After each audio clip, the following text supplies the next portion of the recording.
172 miles away from the nearest international airport and 178 miles away from any Air Force testing range, Shag Harbour, Nova Scotia is an unlikely location for sightings of unidentified spacecraft.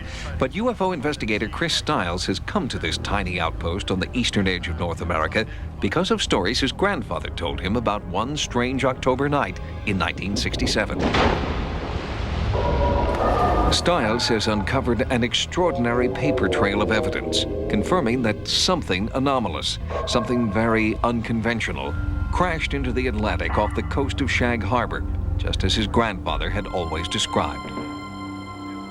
He told me about a 60-foot disc with 4 bright white lights that had hovered for a time in the air, tilted at a 45-degree angle, and slid down and hit the water surface with a loud noise. Nearly 30 years after the crash, Stiles has discovered that there were many other eyewitnesses who still remember the crash like it was yesterday. We thought it was a plane crash. The way it turned out we don't know what it was. Laurie Wickens is a local fisherman, born and raised around Shag Harbour. He was driving at night with several friends when he spotted the strange craft. We just come over that hill and we was driving towards Woods Harbour and we see lights. We thought it was an airplane that was coming on and going off, 4 in sequence. 1 would come on, and 2, and 3, and 4, then they'd all be out for a few seconds, then it'd start over. Wickens and his friends saw the object crash into the harbour. They called the RCMP, who responded to the impact site. At that time, there was a single light, maybe a half mile offshore, quite visible, but it was really dark. I was left on shore to keep an eye on the light and to watch where if anything happened to it, and briefly interview the witnesses as I was doing it. Within 5 minutes, 7 minutes, the light extinguished. The RCMP alerted the Coast Guard, and until they arrived, local fishermen scoured Shag Harbour looking for survivors of what was thought to be a light plane crash. Captain Lawrence Smith was among the first to reach the impact site. All I saw was some heavy yellow foam floating on the water. It was thick like shaving cream, but it was about 3 inches thick on top of the water. There was no smell. And I thought then, well, you know, if a plane crashed and it skidded across the water for a ways, that it wouldn't make a foam. But then I couldn't figure out why it would be yellow. Early search and rescue efforts were conducted in full view of the public. Films were made. Newspapers carried the story as front-page news. Then, without warning, there was no more public disclosure. Chris Stiles believes this is because of what may have been found there. I believe that this was a device, possibly a craft, possibly a probe, from another intelligent civilization, not of this earth. Stiles has reached this conclusion after examining hundreds of documents obtained through the Canadian version of the U.S. Freedom of Information Act. Among the documents he has uncovered is this Canadian Armed Forces memo stating that the Rescue Coordination Center conducted preliminary investigation and discounted the possibilities that the sighting was produced by an aircraft, flare, or any other known objects. There were a number of related sightings that night. In those hours before, an Air Canada flight saw UFO activity on the horizon. They were greatly disturbed. There was apparently large explosions occurring, and as the phenomena approached the aircraft, there was a lot of communication with the towers, and eventually it was decided to vacate the airspace and seek alternate routes.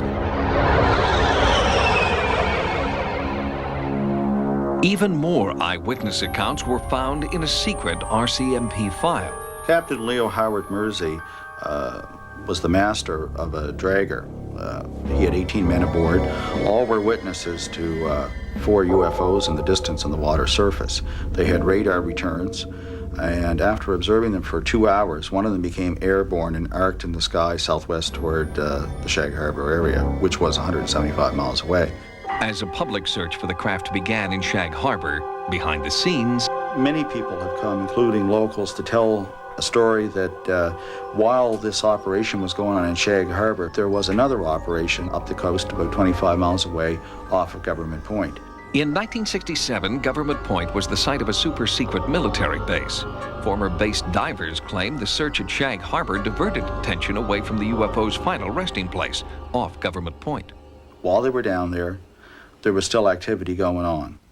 They were reluctant to confirm details, but they knew that this thing was being repaired.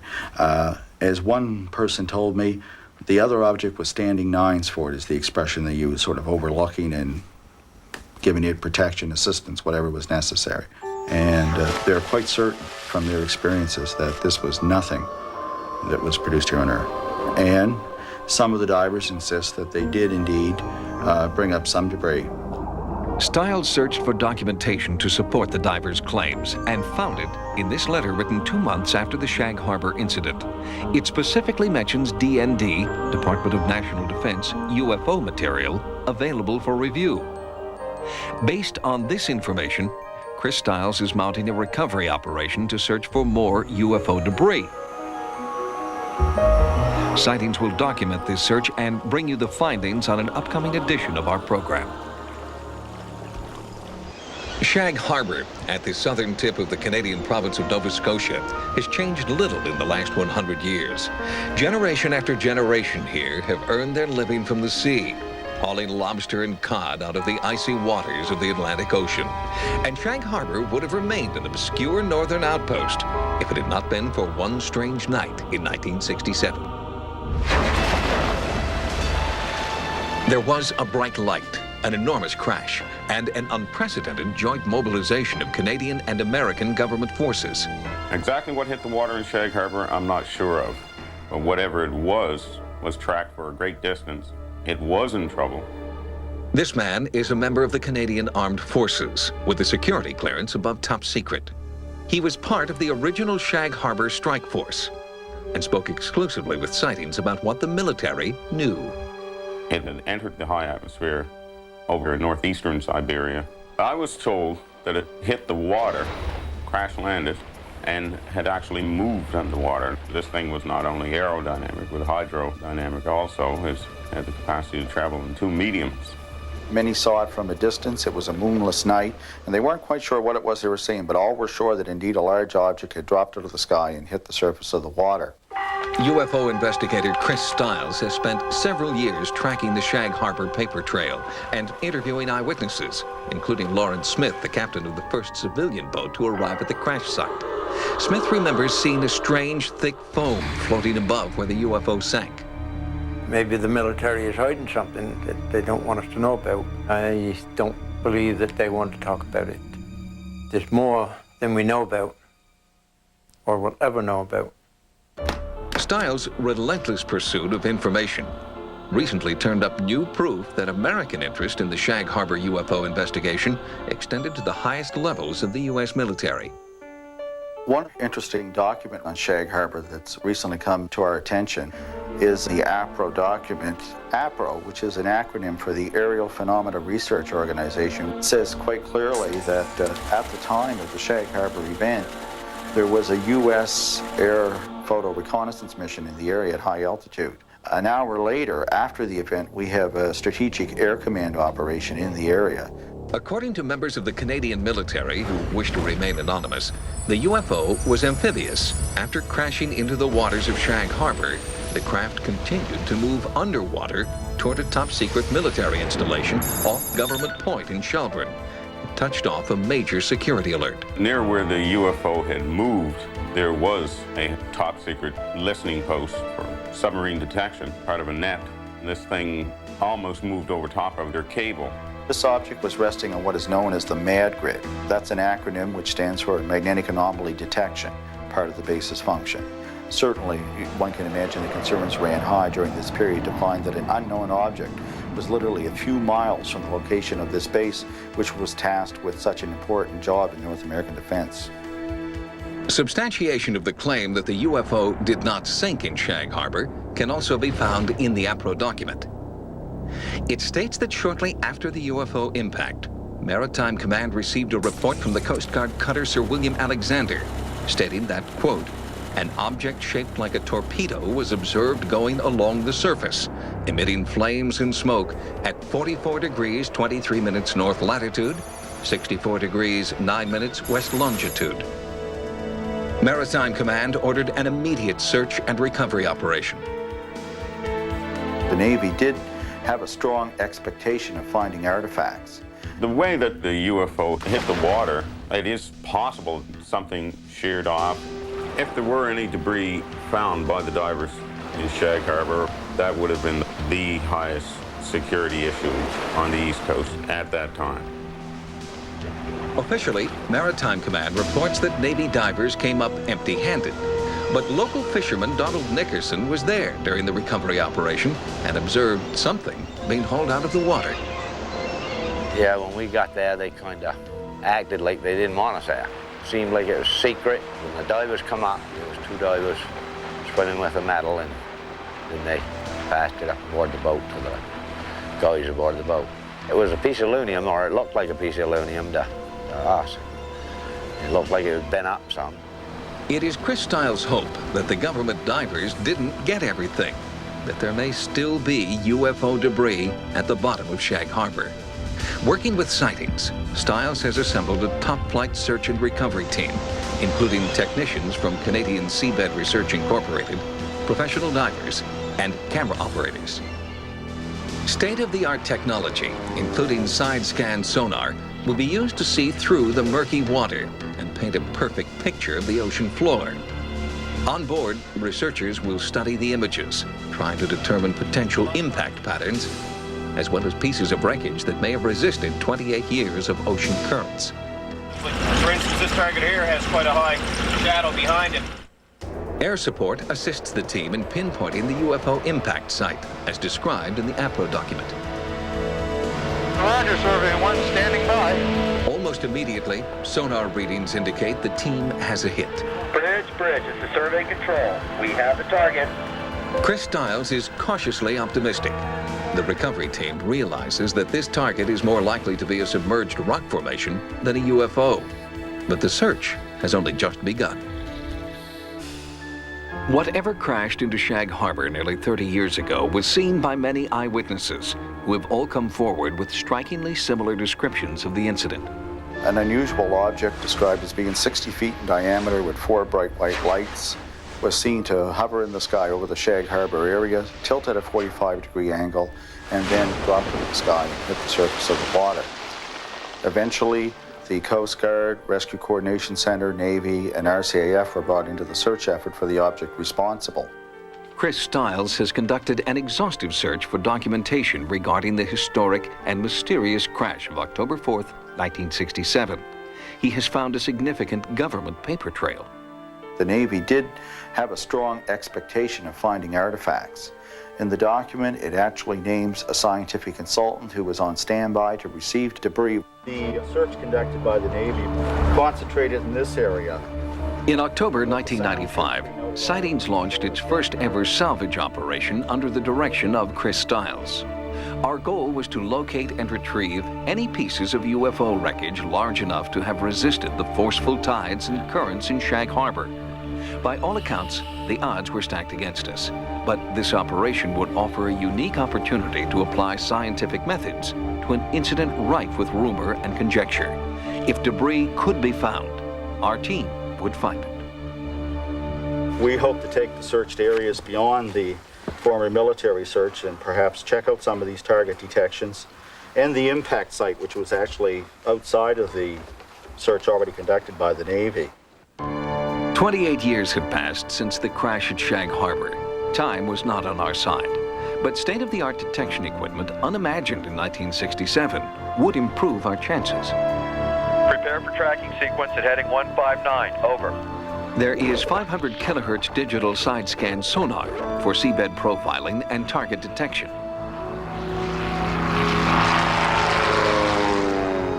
Aerial trajectory plotting. Roger, Survey 1, commencing sequence. Over. A towed array GEM magnetometer for underwater metal detection, and a GPS satellite tracking system to pinpoint potential targets. Our intention was to scan and search 3 main areas of the ocean floor in the waters off Shag Harbor. These areas corresponded to eyewitness recollections and coordinates taken from a document reporting where the initial government search took place in 1967. Sonar buoy drops out of nearby Canadian Forces Base Greenwood, and the magnetic anomaly detection grid at the nearby Shelburne base, which was the coordination center for submarine detection in the Atlantic, led the authorities to believe that perhaps the largely intact object was still moving under the water. But where it came to rest remains a mystery. Reports that wreckage was recovered from Shag Harbor on the night of the crash dictate that we begin our operation there. Men at the base have told me that it was probably the most intense thing next to the Cuban Missile Crisis, which left the base on alert for 34 days. The sightings investigation heads out to sea after months of onshore planning. The 3 targeted areas are scanned for potential pieces of wreckage, called targets, and each target is given a priority designation. We were able to lay down an extensive grid pattern and pick up numerous target detections, which we gave an assessment value for high strangeness. A very simple system of 1, 2, or 3. The initial search shows no high-priority targets in Area 1, the section of ocean shore closest to the Nova Scotia mainland. Rather than send divers down to investigate lower-priority targets, the team agrees to move further out and begin a grid pattern search of Area 2. Attention bridge, this is Control. We have a strong target return. Target detection is one thing. Going down and confirming what the target is much harder indeed. We were actually getting returns off some of the very large kelp beds that produce shadows and images that were misleading. The environment presents perhaps the main challenge in doing a thorough search. Extreme current conditions are almost constant. What was the current like down there? The current's building up. It's going to get worse. Conditions are deteriorating. It's my feeling that we should move on and perhaps check other targets. But the divers press on, eliminating all of the potential targets in Area 2. The search then moves on to the deeper waters of Area 3. In Area 3, there are a number of high-priority targets worthy of investigation. The divers begin a systematic search, working into the night when a particularly promising spike hits on radar. Control, we are approaching target area. In the control room, the team watches the divers' progress. Individual propulsion systems and high-powered underwater lights assist the divers who are fighting increasing tidal currents and a backwash of silt from the ocean floor. As the divers close in on their bearing, they realize that the ocean currents are distorting sonar readings, giving a high-priority signal to nothing more than an unusual rock formation. The team is disappointed, but Chris Stiles is undaunted. He has eliminated 3 crash sites and can now move forward to another area where some government eyewitnesses have told him UFO debris may still be found. I've spoken with several of the divers in the past and other support naval personnel that were involved in this, and early on they told me the story of the Shelburne connection, and it just keeps resurfacing. It's a story that won't go away. That story when sightings continues. When the sighting search and salvage operation failed to turn up UFO wreckage or debris in 3 significant areas off the coast of Shag Harbor, Chris Stiles did not give up his investigation. He feels there is simply too much information about the mysterious UFO crash of October 4th, 1967, to abandon his search for the truth. First, there was consistent testimony from credible eyewitnesses. We see lights moving through the sky that we thought to be an airplane at first. And there was 4 in sequence. 1 would come on, then 2, then 3, then 4. It was reddish orange in color, and they seemed to be on about a 45-degree incline, and the lights seemed to be going in a downward motion. This thing headed down, crashed on the water, and at that time all the lights went off, and 1 other light came on a few minutes later, and that's the light that was there when I arrived on the scene. Royal Canadian Mounted Police Officer Ron Pond not only saw the Shag Harbor UFO, he also interviewed eyewitnesses at the scene. There were witnesses coming from a variety of directions and in different locations, so there was no way that it was a conspiracy or any kind of an attempt to mislead anybody. It was definitely something that came down in the water.